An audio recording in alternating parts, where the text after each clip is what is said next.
روایات ملتی ہیں۔ حضرت علی کرم اللہ وجہہ الکریم فرماتے ہیں میں رب تبارک و تعالیٰ کی تجلیات کو نماز کے سجدے میں دیکھتا ہوں، جب تک میں اپنے رب کے تجلیات کو پہلے سجدے میں دیکھتا نہیں تب تک دوسرا سجدہ نہیں کرتا۔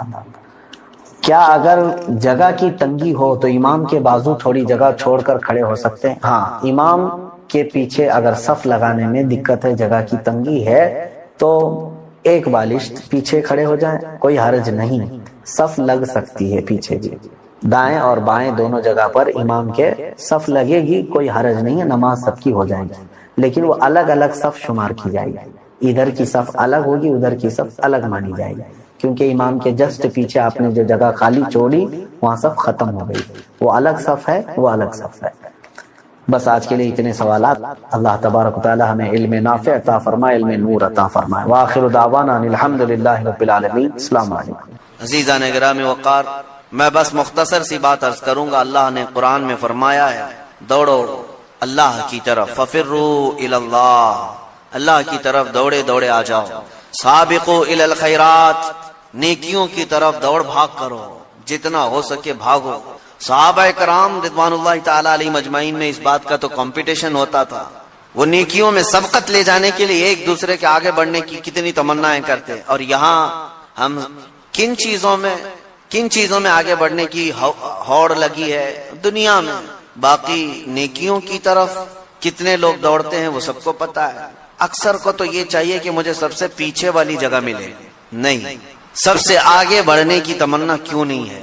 سیدنا ابو بکر صدیق اور حضرت عمر فاروق رضی اللہ تعالیٰ عنہ کا معمول یہ تھا کہ حضرت عمر کہتے ہیں میں ڈھونڈ کر کے مدینے میں کچھ ایسی نیکی کرنا چاہتا تھا جو ابو بکر نہیں کرتے، کہیں پر بھی ان کے برابر ہو جاؤں یا ان سے آگے بڑھ جاؤں۔ بڑی مشکل سے حضرت عمر کو ایک گھر ملا، ایک بوڑھی عورت جس کا کوئی نہیں رہتا تھا۔ حضرت عمر نے طے کر لیا کہ اس کے بیوہ عورت ہے، اس کے گھر کا سارا کام میں کر دوں گا، کسی کو پتہ بھی نہ چلے، نیکی کا کام ہے۔ وہ فجر میں نماز کے بعد جا کر دیکھے تو اس عورت کا سارا گھر کا کام پہلے سے کیا ہوا ہے، جبکہ وہ بستر سے اٹھ نہیں پاتی، اس کے گھر کے برتن، اس کا بستر، سب کچھ صاف ستھرا ہے۔ دوسرے دن آ کر دیکھے وہی حال تھا۔ حضرت عمر کہتے ہیں تیسرے دن میں اذان فجر سے پہلے ہی چھپ کر دیکھنا شروع کیا کہ آخر اس کے گھر کا کام کرتا کون ہے۔ کہا ایک چادر اوڑے ہوئے ایک شخص آیا، گھر میں داخل ہوا، جھاڑو لیا، جھاڑنے لگا، سارے چیزیں ڈھنگ سے رکھنے لگا، اذان ہونے لگی، وہ اس عورت کے گھر سے باہر نکلنے لگا۔ حضرت عمر کہتے ہیں میں قریب جا کر چادر ہٹایا تو ابو بکر صدیق تھے۔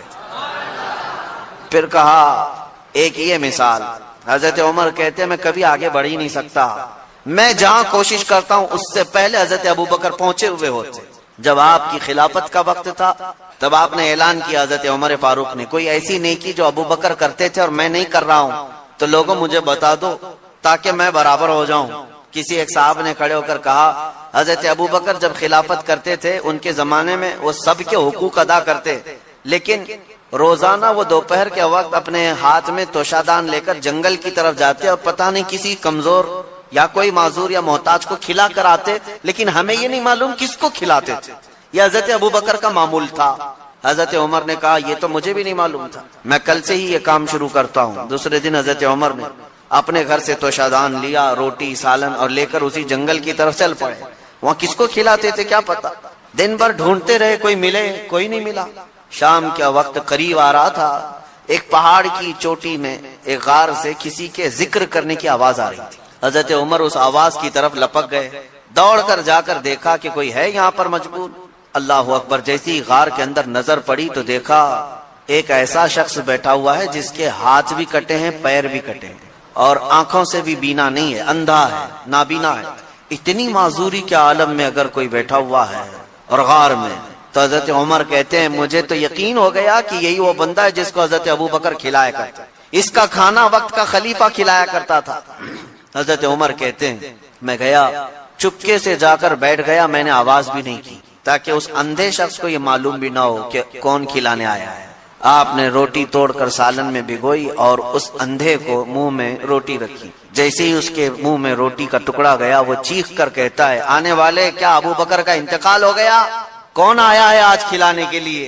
حضرت عمر کہتے ہیں تو اندھا ہے، نابینا ہے، تجھے کیسے خبر کہ آنے والا ابو بکر نہیں ہے؟ وہ کہتا ہے اس لیے کہ ابو بکر کو پتا تھا میرے منہ میں دانت نہیں ہے، وہ اپنے منہ سے چبا کر میرے منہ میں روٹی ڈالتے تھے۔ آج تو نے پوری روٹی اٹھا کر ڈالی تو مجھے سمجھ میں آ گیا کہ آنے والا ابو بکر نہیں ہے، کوئی اور آیا ہے۔ حضرت عمر کی آنکھوں سے آنسو آئے، باہر نکل کر کہتے ہیں قسم رب ذوالجلال کی ہے ابو بکر آپ سے ایک قدم بھی میں آگے نہیں بڑھ سکتا، لیکن تھی تو